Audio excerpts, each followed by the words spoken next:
White Sessions. We are so excited today to have the incredibly talented David Daughtry. Thank you. Hello, I am so glad to be here.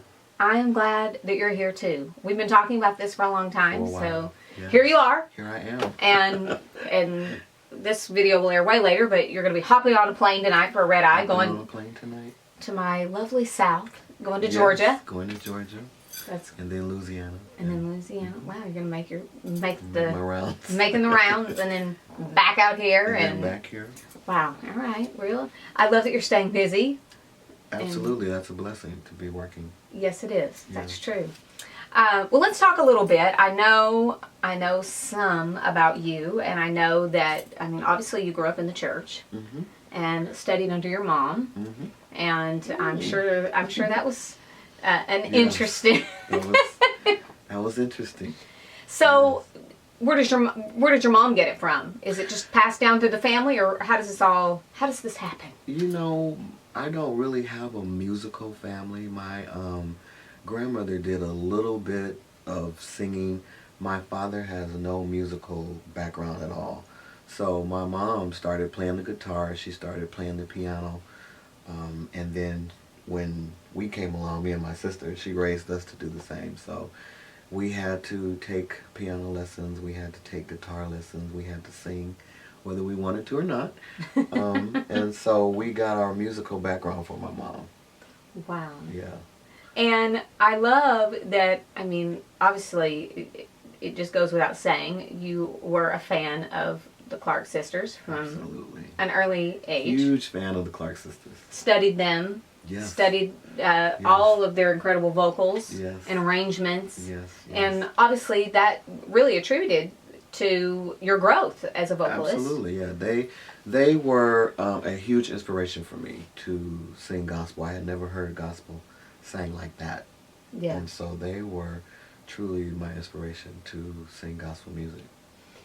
So as time went on, let's just, because of that influence that they had on you, I just love the kind of the full circle story here of how currently you are the director of praise and worship at West Angeles in Los Angeles. For those of you that don't live in the area, it's an incredible church, very large church in the Los Angeles area, with some incredibly talented people.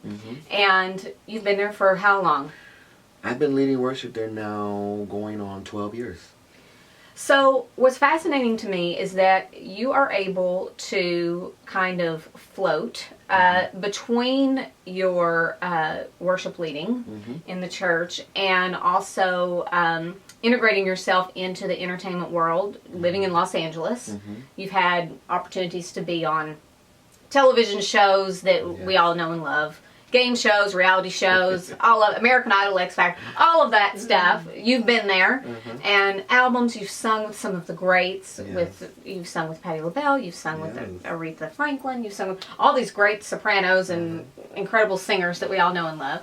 So, how do you find a balance in being able to kind of, you're here on Sunday, and you're here on the weekend? How do you float in and out of those worlds? Well, the good thing about my church, West Angeles Church, is that I'm not the only worship leader. We have other worship leaders, and so we alternate. I also direct the choir, so sometimes I'm not leading worship, but I'm directing the choir. And so other worship leaders take other Sundays, so on those Sundays sometime I travel. With my project being out, I've been traveling a bit more, which we'll talk about. But it's all been it's all in the balance. Of course, you can't say yes to everything because you don't want to take on too much or put too much on your plate, but it's a challenge to balance, but it's not impossible. Yeah. So I'm able to. And you like being able to do both. Yeah, I do. because I love it. I do. You're a positive influence on people. Absolutely. That, And I believe that the gospel also should be taken outside of the four walls. So it's more than just singing in church. We also take the gospel abroad.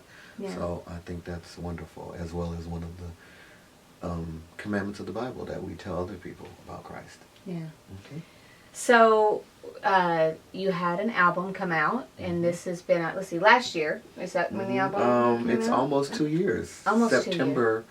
September would be 2 years. Yes, and you are on the Keri record label. Keri Records. Which was formed by Karen Clark Sheard. Yes. So you have a full circle moment. A full circle moment. That is amazing, to be signed to a label of the same gospel group that I looked up to.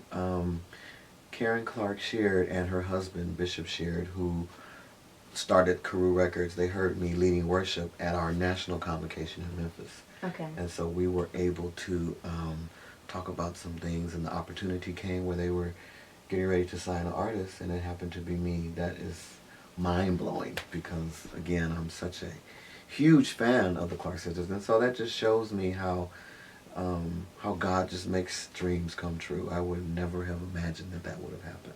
Yeah. But all praise to God.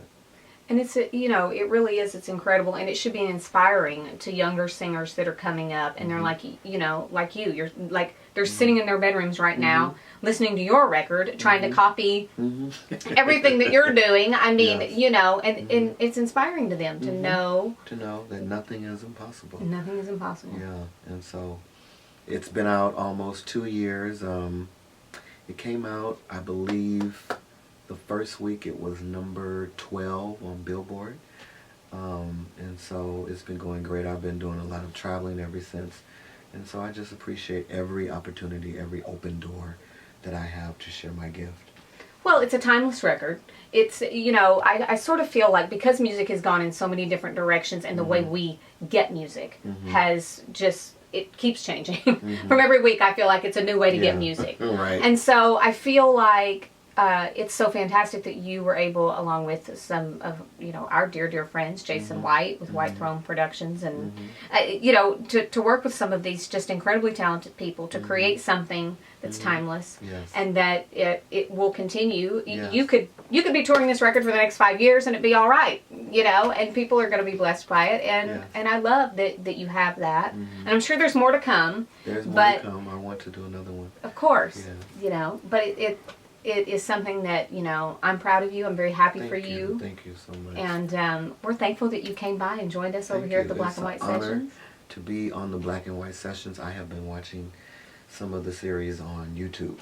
Well, thank you. Some of my other friends, of course, have been on here. Angie Fisher. Yes. I saw Sharon Youngblood and some other people. It's great. It's awesome. Yes. Well, thank you very much. We appreciate your love and support of it. Thank you. And we'll look forward to, maybe we'll get you back and you can bring some of your friends from West Angeles and do a group vocal. Okay. Please. We're plotting and planning during our interview. This is great. That would be awesome. Like 3 background singers. You know, or we'll move it to a bigger studio so we can really make it happen. Absolutely. Okay, Please. good. So be looking out for that. We'll see ya.